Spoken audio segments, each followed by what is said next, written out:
Buongiorno a tutti, benvenuti quindi in questa diretta di Neuropeculiar, Movimento per la Biodiversità Neurologica, per il 2 di aprile, Giornata Mondiale per la Consapevolezza sull'Autismo. Allora, in questa giornata tempestata di narrazioni dell'autismo che arrivano da innumerevoli voci diverse, noi abbiamo deciso di farvi conoscere due realtà molto interessanti con le quali collaboriamo e nel caso di EUCAP, del Consiglio Europeo delle Persone Autistiche, di cui facciamo parte, perché l'impegno delle persone autistiche nel negoziare i significati che le riguardano, nell'affermare il proprio posto nel mondo, sta diventando sempre più rilevante.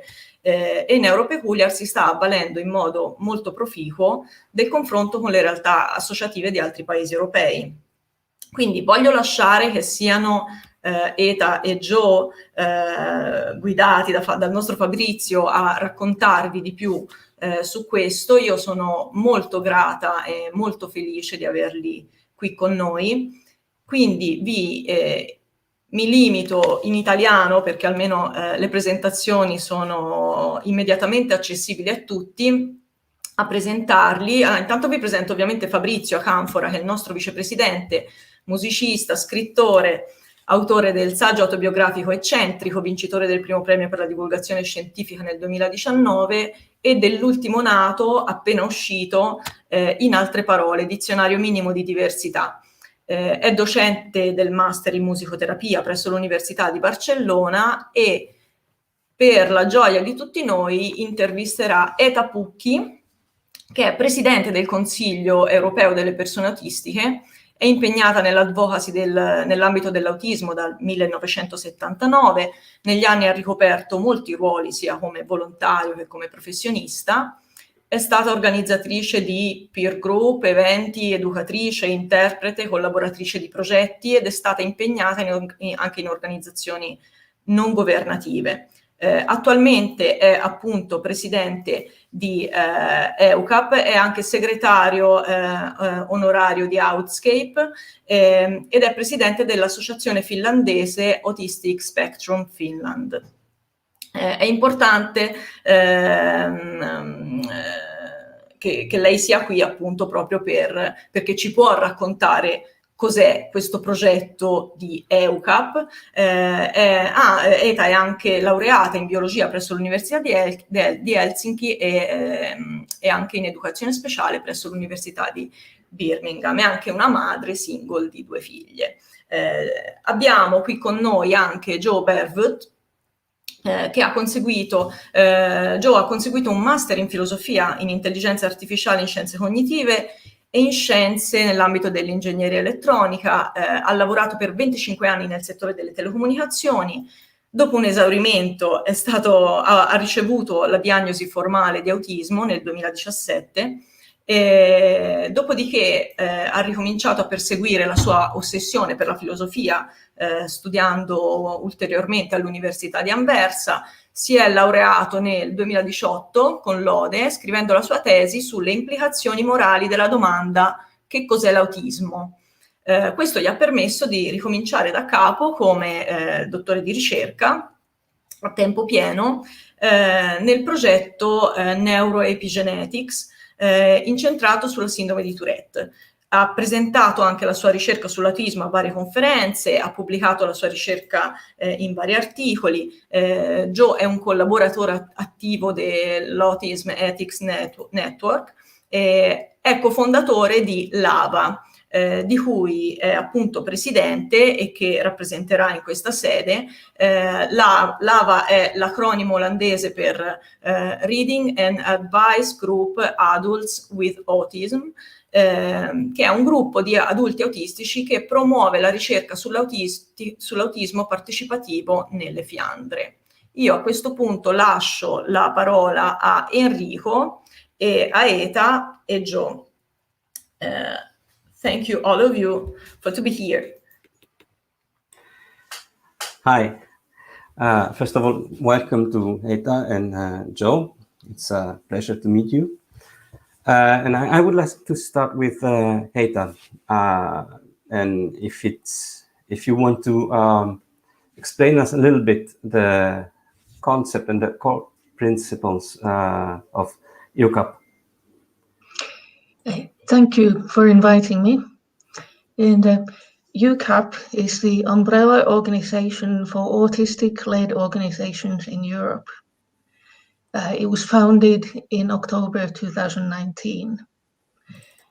The idea of this organization is something with a clear written shared goals and principles expressed in our constitution, or what we call statutes. We have a central office which is in Prague, Czechia. The full members of EUCAP are autistic-led, they have democratic decision-making structures, and they have proven ability to manage themselves, which means they have existed for at least 2 years in this form. And we also accept associate members, which have the same goals and principles, but less stringent criteria. These associate members have no voting rights in EUCAP, that they can contribute ideas and they can receive support just like any other member. Great. And I see in your core principles something that is very important in the advocacy, which is that autistic people should be decision makers at every level. One of your principles. And I see that all the principles, the core principles of EUCAP, are aimed at promoting self-representation and self-determination of autistic people. If you would like to explain us a little bit more of the principles that lead EUCAP. Yes, this seemed to be a very, very important principle. As we got together, there were a couple of years of discussions between autistic groups in Europe that kind of found each other. And through those discussions, gradually, we came to the understanding of what, the most important things to us are. And it seems that maybe the most pervasive, an important thing is that there must be an organization where we are guaranteed to be the decision makers. This is shown in that every member of the EUCAP executive board must be autistic. Great. Yeah, that's a very important thing, especially today. Sorry. Because we see a lot of associations and events, but missing the principal guest. I mean the autistic people. So I think that all the principles in the core principles that you were, in the EUCAP statute are extremely important for the self-representation and self-determination of autistic people. I would like to ask you, and I don't know if you want to give us a little bit more, some more examples of these principles that lead your association. Okay. Our idea from the beginning has been that we are there to advocate for autistic people, but we do not want to dictate themes in advance. We provide space where these themes can emerge and develop. So EUCAP itself is written to be quite generic and neutral in a way. Maybe to provide the kind of autistic space that was defined very early on in the history of autistic culture and self-representation. We want to be active, visible, and political. But again, with the themes defined by the members, the member organizations, not by EUCAP from above. And we had a lot of discussions about whether this should be autism only or neurodiversity in general. And we very much agreed at the founding stage that this should be specifically autism, but accepting that we overlap and link with the broader neurodiversity. We will seek cooperation with organizations that represent neurodiversity in general. One of the principles is to try and support people in countries where advocacy is difficult, to not have everything dominated by a few wealthier countries, but to reach out to where there are bigger obstacles in the way of forming any kind of autistic group.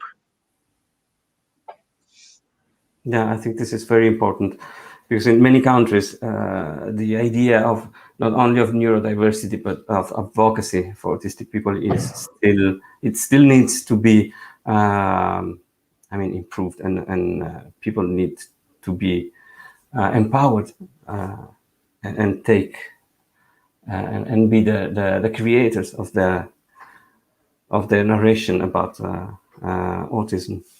And I like very much the idea that you were explaining us about the decision-making process, which is not centered, but it's open to all the members of the association. I was wondering what are the main projects that you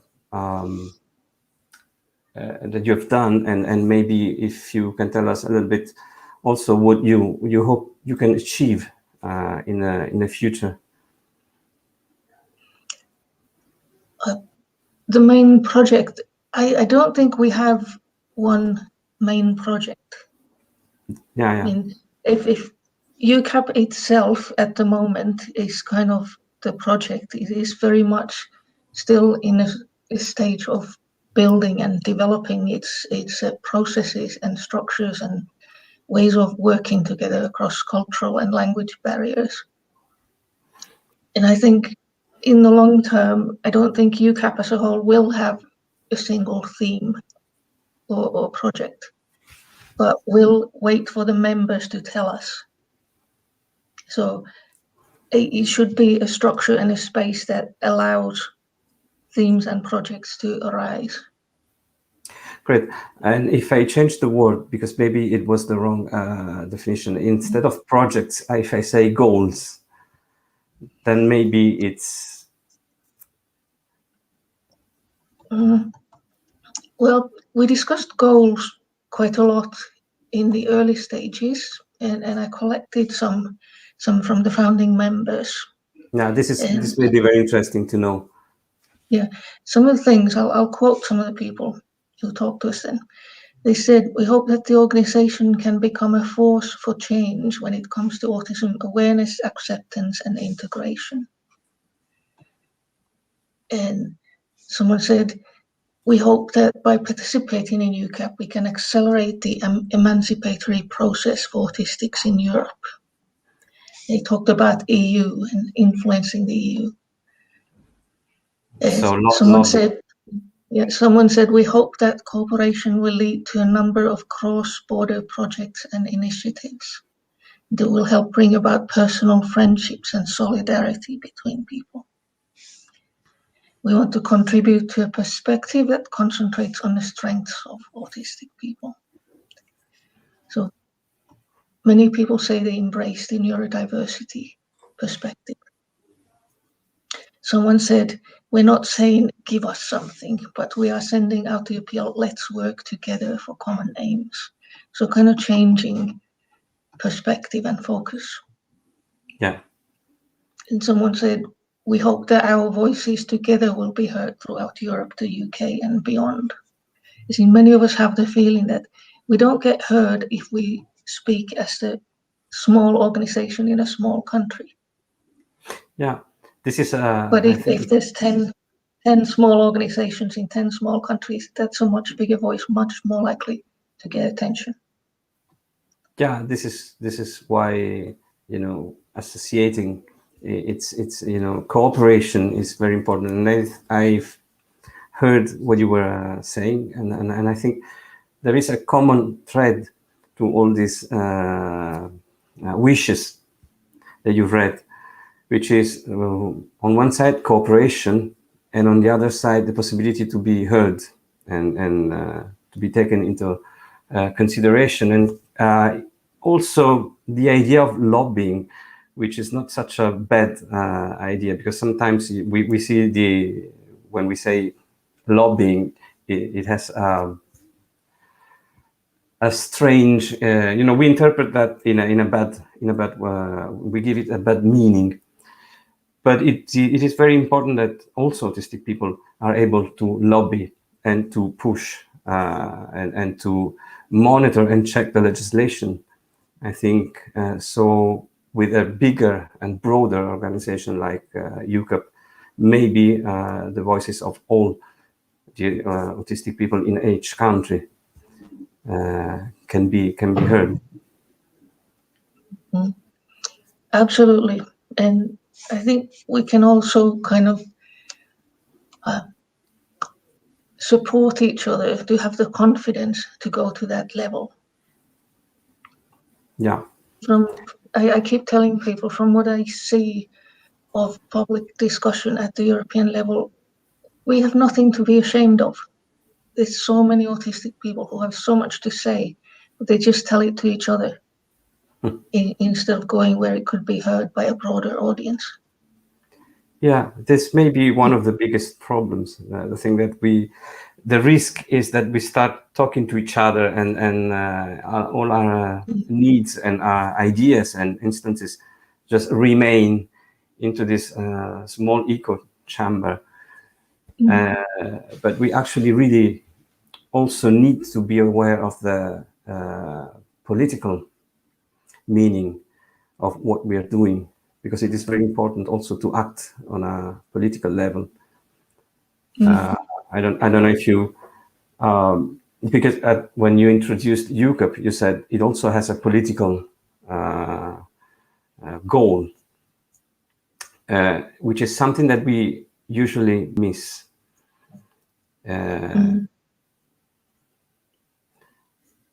I wanted to ask you, so these were some wishes you were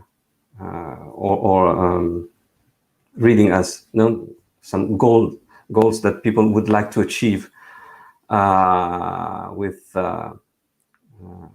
EUCAP. But what do you think in a shorter period of time? What do you think we could really do, and what could be the impact of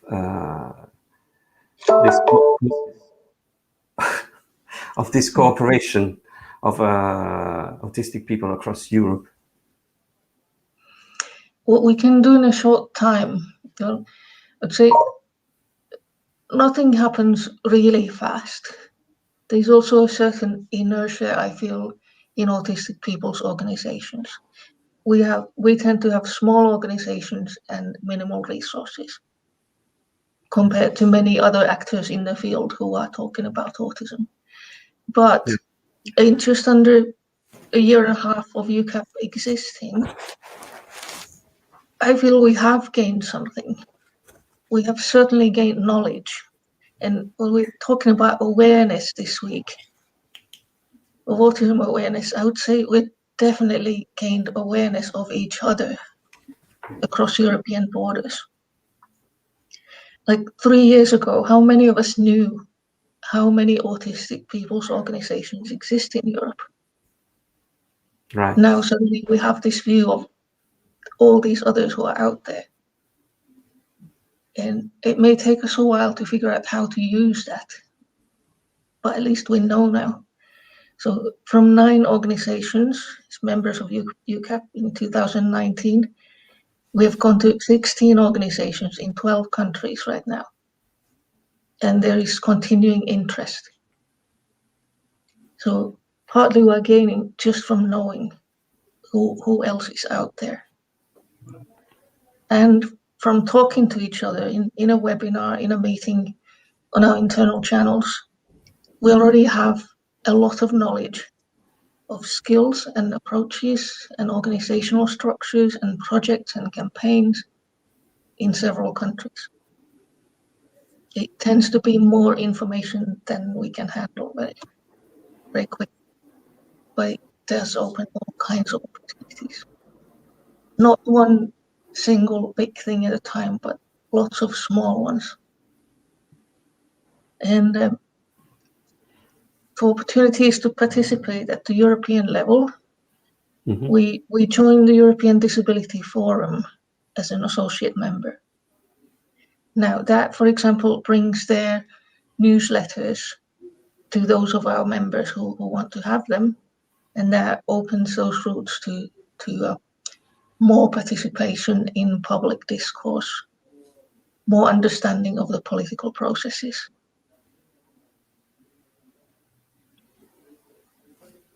Great. Yeah, that's a very clear explanation. In terms of awareness, this is something that I was wondering, because maybe you have a clear idea of what's going on with a broader view in Europe. In terms of awareness, where do you think we are? Awareness among the public, not among autistic people. But where do you think we are right now in terms of knowledge of our view among the general public? Do they know us? Do they still think about autistic people in a stereotyped way, or do you think there is more knowledge, also because of us talking a little bit more, or do you think we still need to do a lot? I think there is awareness that autism exists.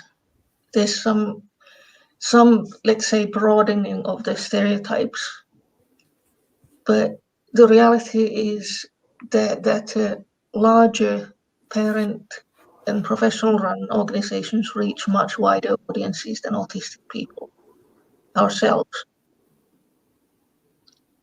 Yeah, so and this, I would say that we have a lot of work to do in trying to disseminate the autistic perspectives. And even when we do reach the audiences, I must say, from 20 years of experience, they tend to forget. The stereotypes is what sticks in people's minds very easily.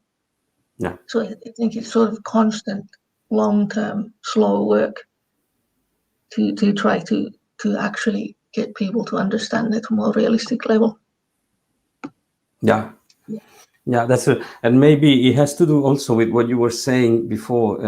It is also a problem of means, also economic means. I mean, parents' associations have been here for a longer time, so they also have more political connections. They are able to raise more funds, so that also influences the way we can be perceived. On this idea of helping society to know autism, I would like, if you agree, to ask Joe something, because Joe, I think it's very interesting what the LAVA does, and is, I mean, with Heta, we talked about how normal people maybe perceive autism, and how we can work to help the perception of autism, make it more real. But LAVA actually works on autism research, which I think is really interesting. And I would like to ask you something about the mission, because I mean, I read on the website, which is to build a constructive dialogue with scientific research of autism and the perception of autism that is driven by it. And I think this is also a very important point, because usually research creates the image of autism in medicine and in all the clinical world, and then this image slowly translates into normal language. So I mean, if we are seen as a collection of deficits, it's also because this is the classical medical idea. So how I would like you to explain us a little bit more of the mission of your association. Thanks, Fabrizio. So maybe just let's say historically how LAVA grew to be, because that's linked to your question. I think myself and a number of others, when they were diagnosed, we're all adults with autism, and most of us have an academic education. So you start to read research about autism. You try to understand your own autism, because you spend maybe 30, 40, 50 years living, and then you get diagnosed, and you have this way of making sense of life, but then you start reading autism research, and most of the autism research that you reach obviously is done by non-autistic people, but most of it also, as you say, focuses very much on this idea of autism being an illness needing to be cured, and all of that kind of stuff. So at that point in time, myself and a couple of others, we said, we have an academic education. Let's just read autism research, and let's reach out to autism researchers and see what we can make of it, because a lot of the conventional autism research really doesn't make sense.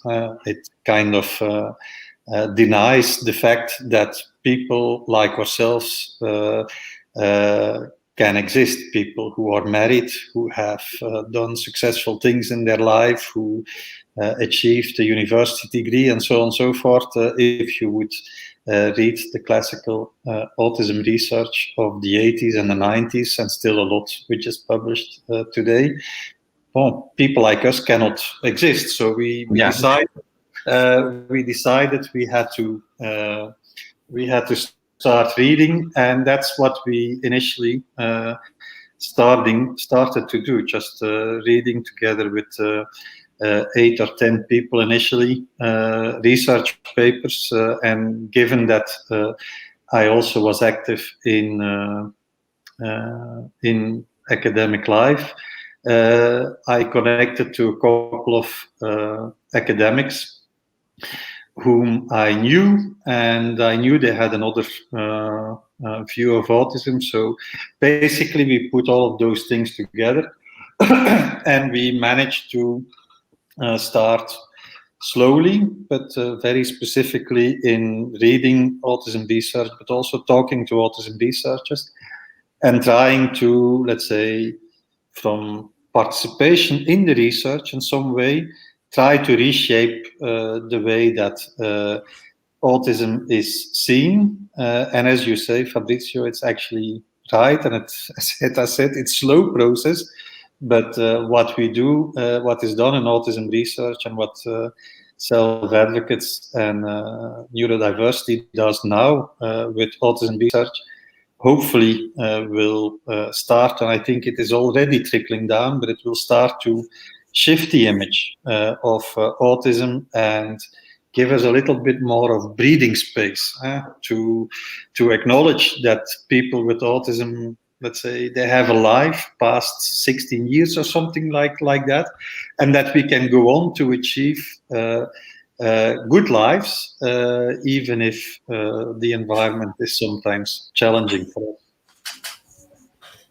Yeah, that's very very important, because, as I said, I'm convinced that the narration of the research influences the idea that people usually have of us, basically. So, as you said, if we stick with the classical idea of autism, we shouldn't exist, or we shouldn't be autistic, which is something I was also reading. I would like to know a little bit more also of LAVA, because I think it's a very peculiar and very important association.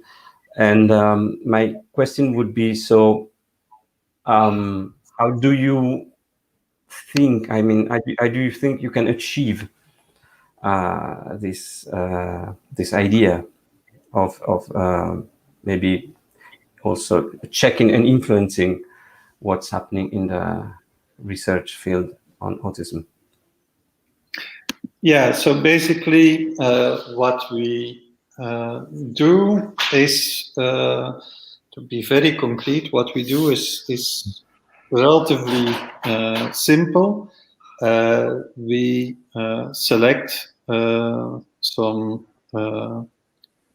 papers which have been published in autism research, or we try to make contact with autism researchers, and then we read the paper, or we allow the researcher to make a presentation on their research, and then we discuss with, well, if it's online, as it needs to be in Corona times, we discuss with 8 to 12 people the paper, or if it's hopefully one of these days live again, we can have, let's say, 15 to 20 people engaging with the researcher on, let's say, the type of research that they've been doing.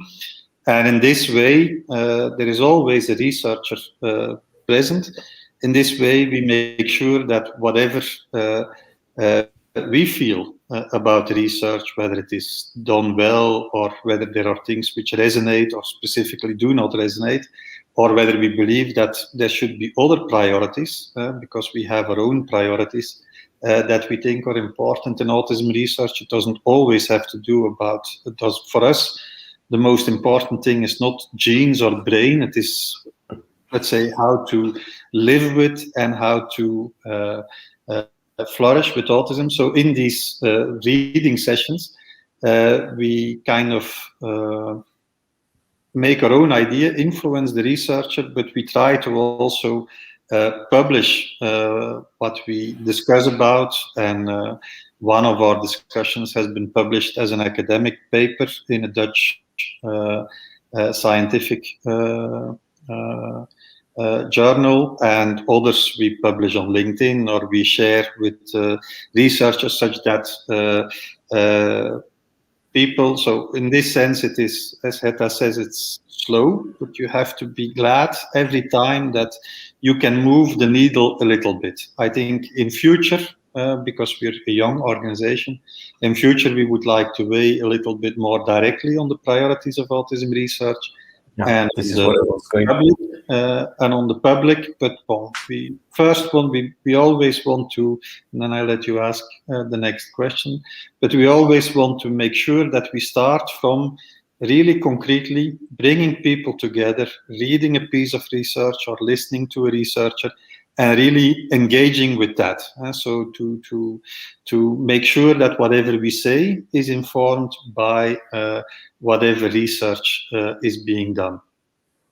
Yeah, thanks.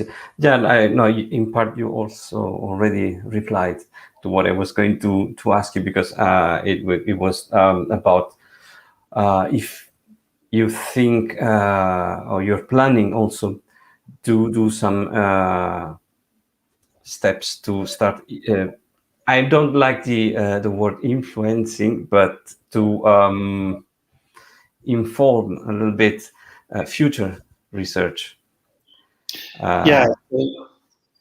Sorry, go ahead.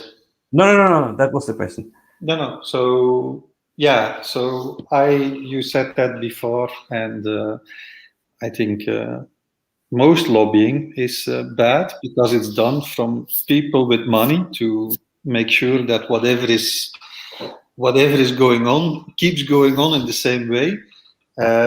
But in itself, it's not a bad word. So we actually would like to lobby. So we have a clear mission that we want to make sure, for instance, that in autism research, that the priorities that we set, which are more about, let's say, longitudinal, how can you flourish as autistic people across a lifetime instead of, let's say, the 3 months after some therapy or something like that. Economically, what are important things for let's say day-to-day living for autistic people. We want those priorities to really try to enforce those also with the funding institutions. So, for instance, in Belgium, but that's true for all of the specific countries in Europe and Europe as a whole, there is a lot of funding for research which is going to autism. And the references are in the presentation that you maybe can share, but most of that is going to research which is purely focused on genetic causes or neurological causes, and we certainly would like to lobby for that kind of dimension to shift. On the other hand, we would also like to make sure that in the research community, we don't want to, the way that we want to work with autism researchers. And in Belgium and in Flanders, we have a lot of autism researchers which are very open to listening to our feedback and who are open to, the technical term is participatory research, where actually the research is not done simply with autistic subjects, which are doing surveys or whatever, or get all kinds of stuff on their head, but where people with autism really participate in defining the research question in such a way that the question is, let's say, of value to us, that it's not just some kind of researcher which is sitting somewhere and thinking, this is an interesting question to ask, but talking to us so that whatever question is asked actually is also interesting to us in the sense that if the research is done, that we can have better lives. So we would also like to lobby for that. And finally, obviously, that was something we discussed with Heta, but that will come, say, slowly but surely.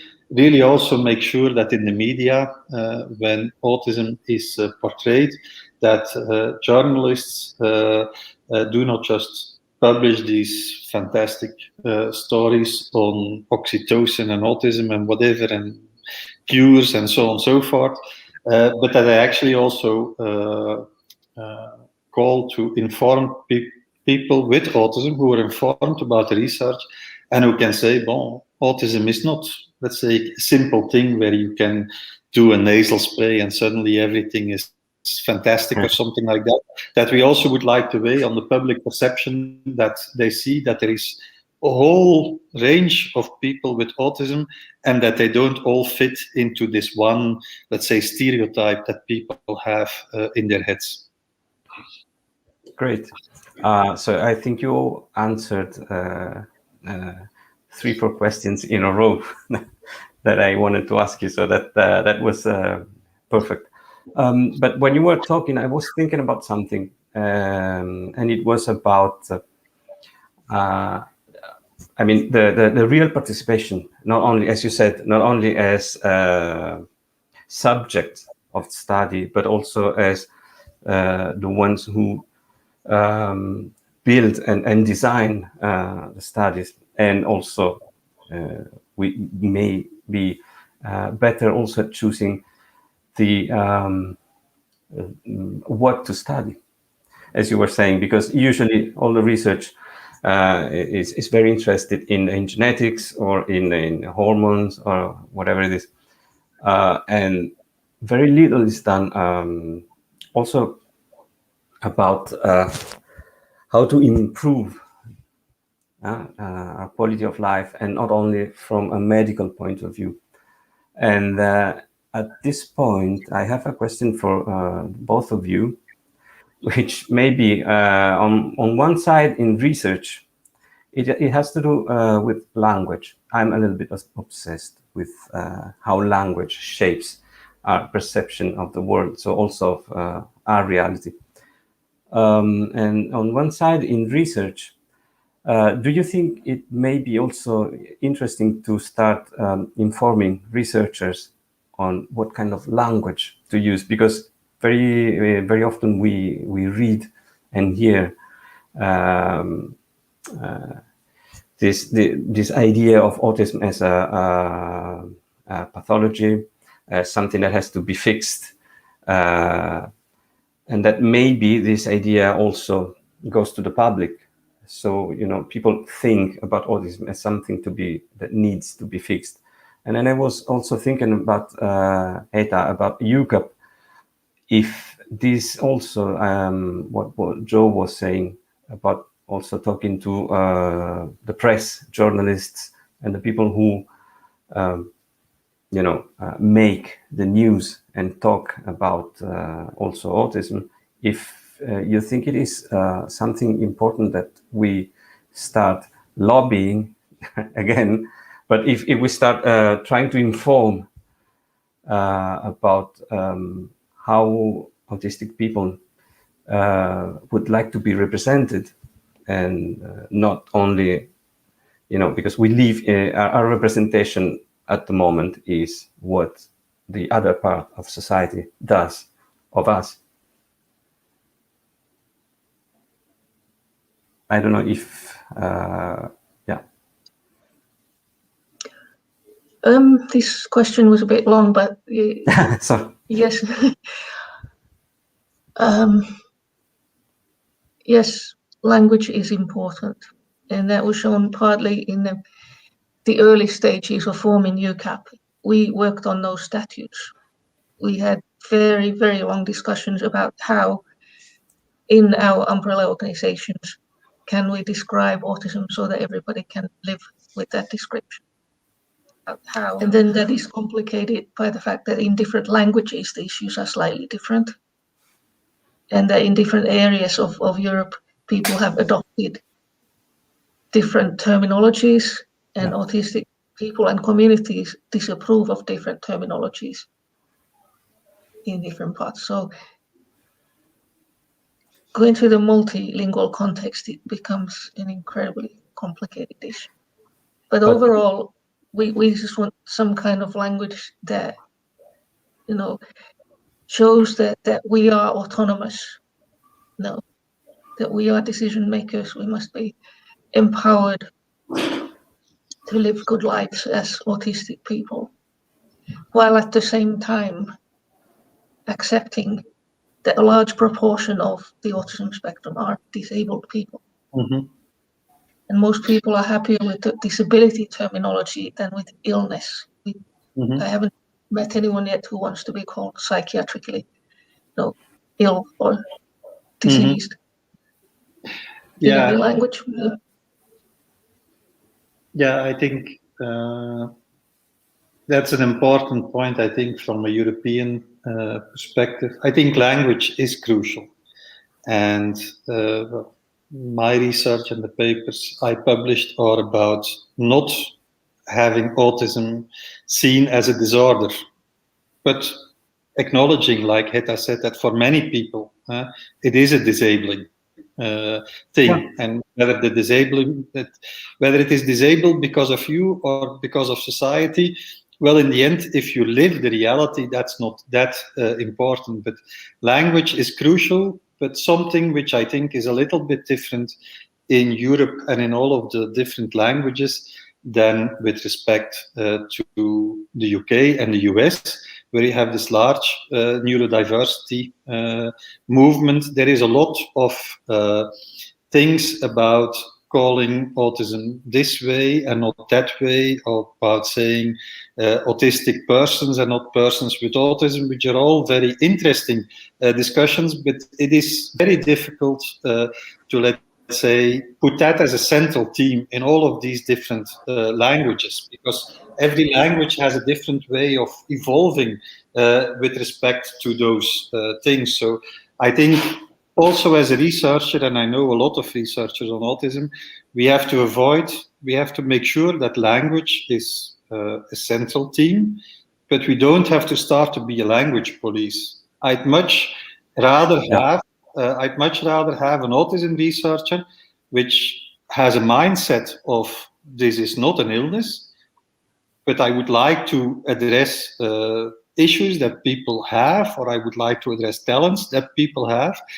And if they then use a word which is maybe not the one that is in the famous articles as the best one, I'd much rather have that than an autism researcher which is using, like Baron Cohen is doing, all of the right words, but just continuing to paint autistic people as this very special category of, let's say, we're human beings, which we are not. We are just human beings, which have a different way of going on. So I think it's important to not see autism as a pathology. That is very important. We have to make that point. But then which specific words are used, it is much more about what the research is about than about the sensitivity about this or that word. I believe strongly that there are very good autism researchers which sometimes slip up, but as long as they go in the right direction, it's to be encouraged. They are to be encouraged. If I can comment on this a little bit further, yes, it's important not to say that autism is pathology. At the same time, we have to be careful to avoid excluding autistic people who are clearly ill or disabled and actually need some kind of, either disability support or medical attention. We cannot forget that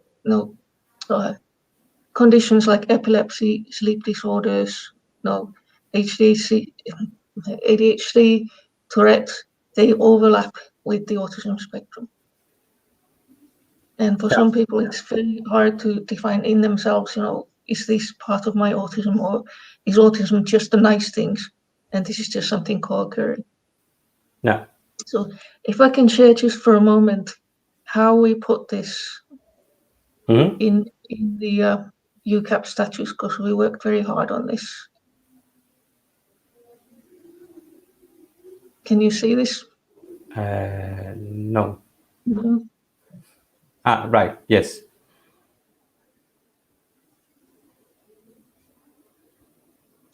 So we struggled on this and ended up saying autism is associated with disability as well as beneficial characteristics.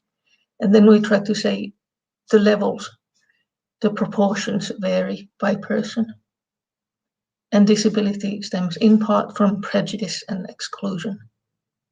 And this still does not exclude people who may feel that maybe their epilepsy or sleep disorder is part of their autism. We may think it's not, but we cannot make that interpretation for somebody else. But we were very much emphasizing, autonomous, thinking for ourselves. We must be included in decision making. And here we also said research and allocation of funding. And even at the moment, we have a little team working on a questionnaire, which we hope will gather some evidence from around Europe on what autistic people want research to focus on. And then we can pass it on to people like LAVA, and they can hopefully use it to get some leverage. But we are fully in line with that. I think just one thing to add, in line with what Heta said, I think what is very important is that for an organization like LAVA, who are adults with autism with an academic education, we are just one voice. So we don't speak for all autistics. That's one important thing.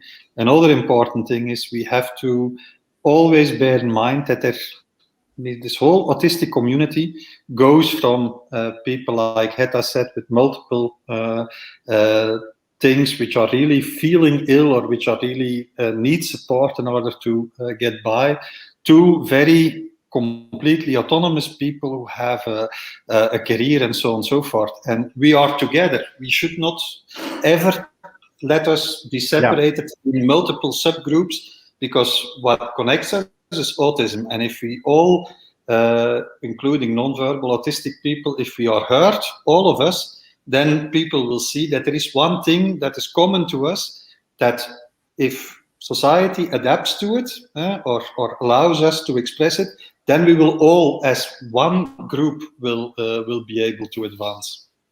Yeah, that's correct. I mean, this is one of the biggest problems we also see here. I mean, I also noticed that there is a kind of a division among different ways of being. So yeah, the risk is that sometimes one thing excludes the other, and this is something we should not. We should really be very, very aware of. Yeah. Thank you very much. We have a few questions from our audience. I don't know if you'd like to answer them. The first one, yeah, this one. So what do you think of diagnosis in adults? I think better data should be collected from the categorization of these groups, as well from women whose representation is unfortunately very, very limited. I don't know if any of you wants to. Yeah, I can try. I don't know. Heta, do you want to go first now? Well, I feel these are some of the issues where research should focus, instead of wasting a lot of money on many things that don't help people, to actually study what is the level of access to adult diagnosis in different countries. What is its quality, and whether women are equally considered. Yes, those are definite targets for research that most of us would support. And the quality of data, yes, absolutely. Yeah, and I think there is a consensus now in research, although a lot needs to be done, that there is a historic underdiagnosis of women, and that the way that autism is described in the literature actually is a very excluding way of defining it, a very male way, which by default doesn't recognize the reality of women in this society. So there needs to be, but then on the other hand, and that's one of the things we have to work on, if research is done, then subjects are still with the official diagnosis mostly than male people. So I think there is a lot of work. I think the first step is that people now recognize that there is an underdiagnosis of women in autism, and also that a lot of adult diagnoses are more and more for women, which is good, because there is from a neurological way no expectation that there would be really a difference, but a lot of that still needs to be translated in, let's say, doing the actual research with people with autism, because the asymmetry, the bad asymmetry between men and women as officially diagnosed continues to be, let's say, a reality. Yeah, that's true. Thank you. There is Nicoletta who asks if do you know, do you happen to know anyone or groups in Greece who does what all of you do in terms of advocacy? I don't know, but maybe Heta.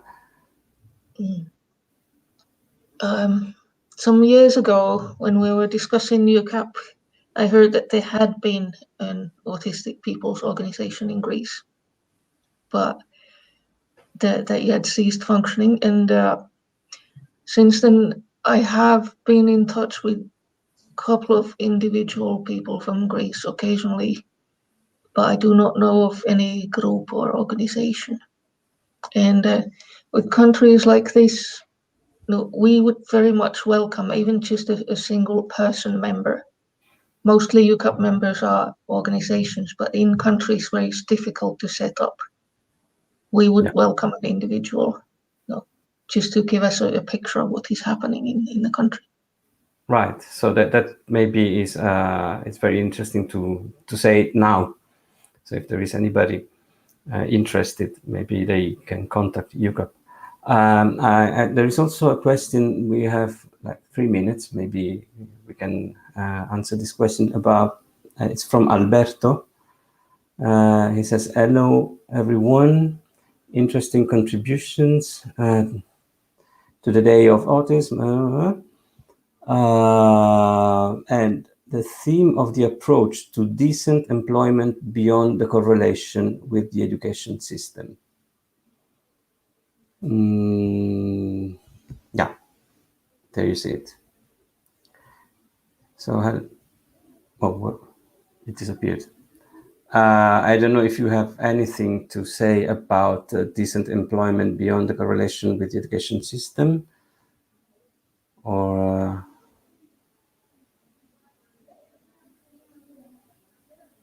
Chiara, what do you think about mixed research groups? I think that those could be occasions to improve each other's point of view. I suppose Chiara means research groups where there are both autistic and non-autistic researchers. I think so. It's not. And then then my answer is that this is one of the things that we really have to promote, that autistic people get themselves within autism research. There are a lot of examples. I think Michelle Dawson is one of the examples, which is very active on Twitter.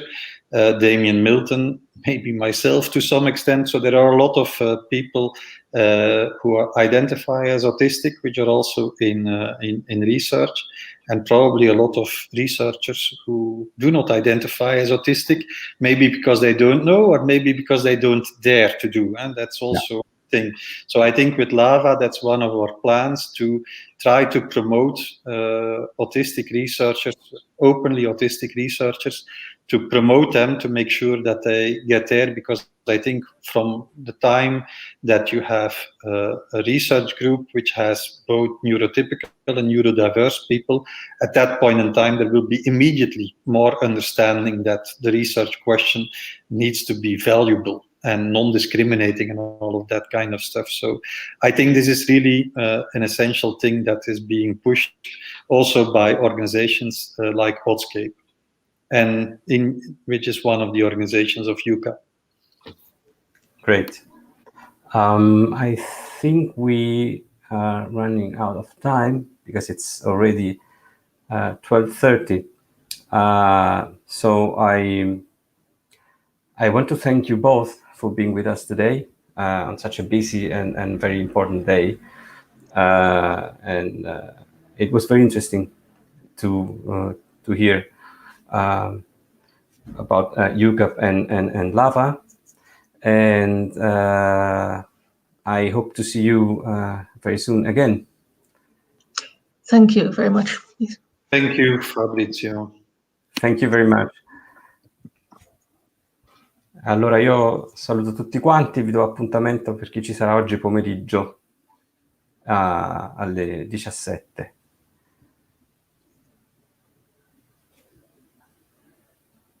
Bye.